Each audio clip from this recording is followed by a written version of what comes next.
Hello, ladies and gentlemen. Today I would like to show you something, a book. Here it is. As you can see, it is a book in Italian. The title means rocket, Rocket G2.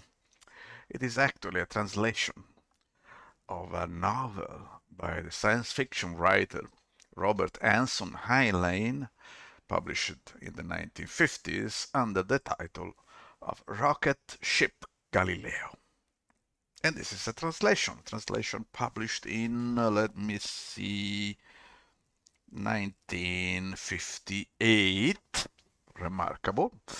1958, somebody gave me this book as a gift. Maybe for Christmas, I'm not sure. Maybe for my birthday. We have to be 1960, maybe. I was 8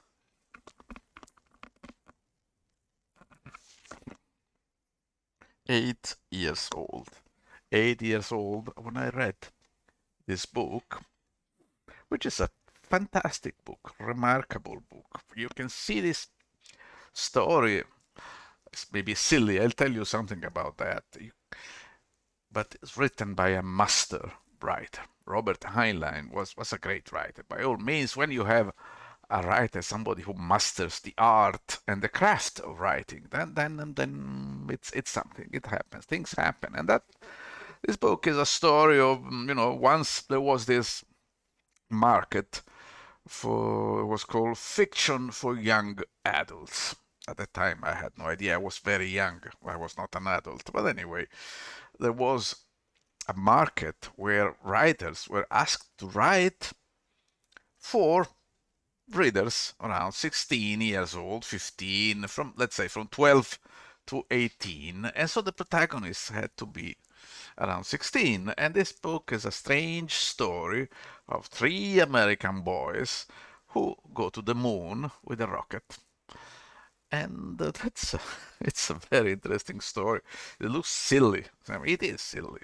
How can three boys from somewhere in the middle of the United States, they meet a scientist, an older scientist, and they decide together, these four people, to build a rocket and go to the moon, and they go. And the story is delightful. You should read it if you cannot read in Italian, you would more likely read it in English, but read it because it is fantastic.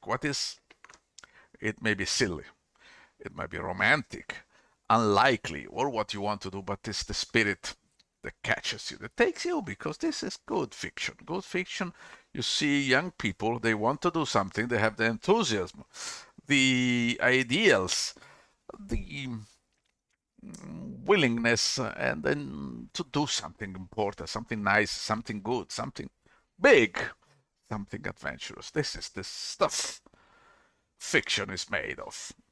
Now, the story I want to tell you is not so much about this book, but about an experience I had a few months ago in Italy. It's a completely different story, not about a rocket, not about going to the moon, but about building a wind power plant, wind energy plant here in Italy, not far away from where I'm speaking to you here in Florence, in the mountains, not far away from here. We wanted to build, not me, but the company had made all the measurements, all the studies necessary to build this big plant. We are discussing about 5 megawatts. Good thing. And we had a public debate. By law, we have to do this. It's a big something. So the government, the Tuscan regional government, wanted to hear the voice of the people. Said, "Let's go and tell us what you think about this plant." And everybody was invited, including me. I was in the debate as a citizen, not as an expert. I said my opinion. I think I said it. I thought this plant was a necessary thing because we need energy in Italy. We need renewable energy. We have big problems of pollution with fossil fuels. I was one of the participants. But I listened to the whole debate, which was fascinating. Fascinating. Was several, I would say about 20, 30 hours of debate, all in Italian. You can find it in the or somewhere over the web. There has to be all this debate recorded, but it was dismaying, I would say, for two reasons. Let me say. First of all, the majority of people were against the new plan. Okay. Not a large majority, but a majority. Second point, there was no one, not a single person, I think, who intervened who was under 50. Maybe there was somebody, but for all what I can tell you, the debate was all among people over 60, like me. Maybe some several were over 70s, and maybe somebody even older. Okay. And that was dismaying because, I mean, I was telling you about young people who want to build, at least they have the dream to build a rocket to go to the moon. But why didn't anyone who was under 40 intervene in a debate which was about something not like going to the moon, but well, like building something useful, something big, something that helps us to live and survive and to do things? No one under 40 came.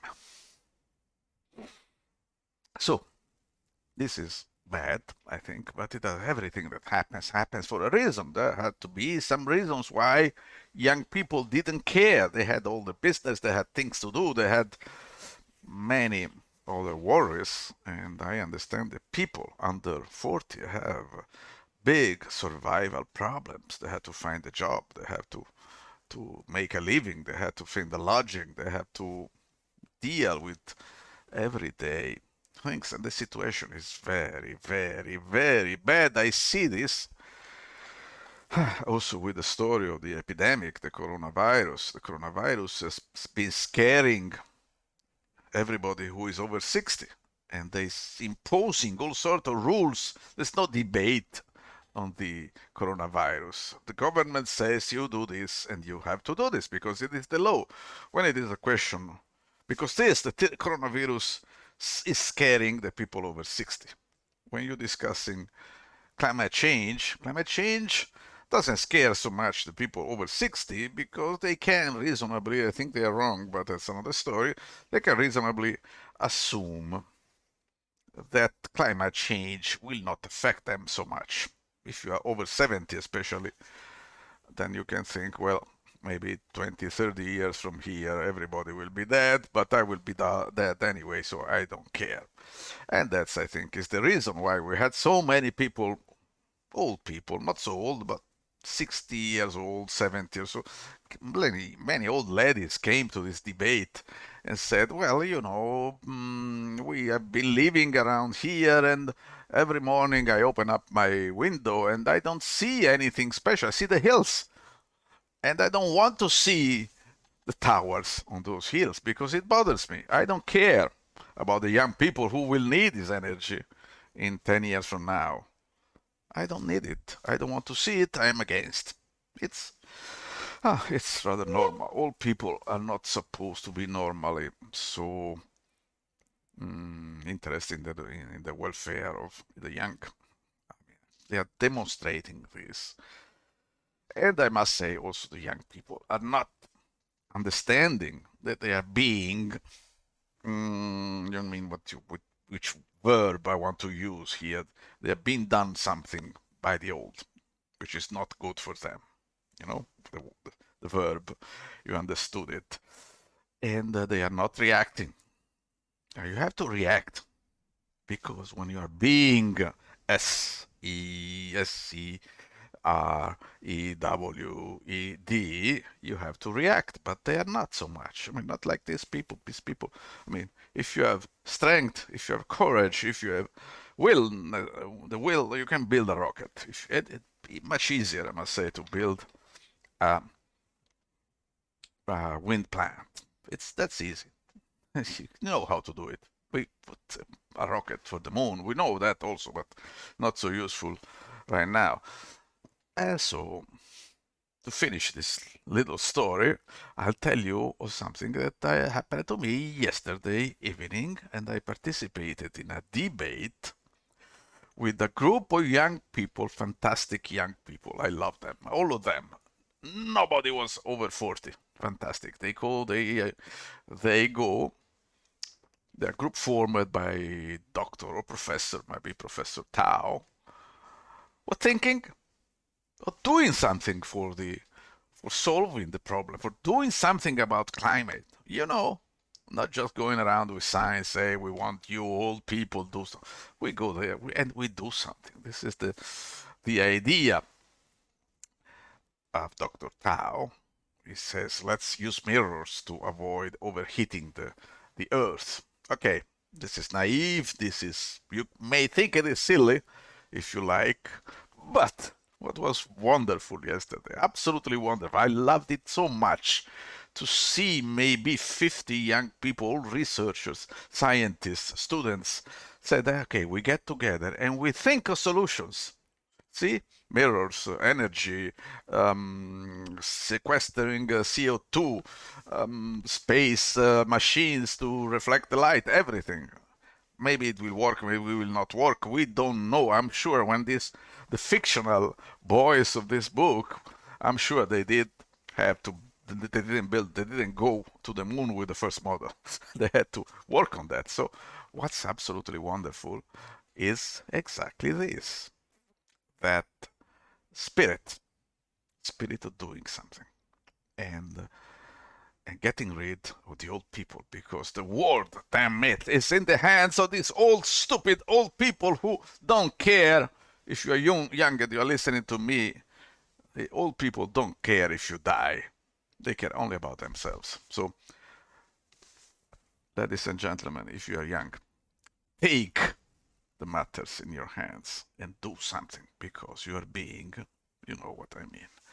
And this story is wonderful. It will have to be improved a lot, because these young scientists are doing things which that we have to criticize a lot, because some of the other proposals are just naive, some are impossible, some have been already tested and demonstrated to be not feasible, but doesn't matter. It is the spirit that counts. These young people are absolutely wonderful, and you will find this story in my blog, which is called Cassandra's Legacy. And if you have time, do take a look at my blog and to the MEER group. So far there is not much on the web, but I think we will hear about these young people sooner or later. Okay, thank you very much.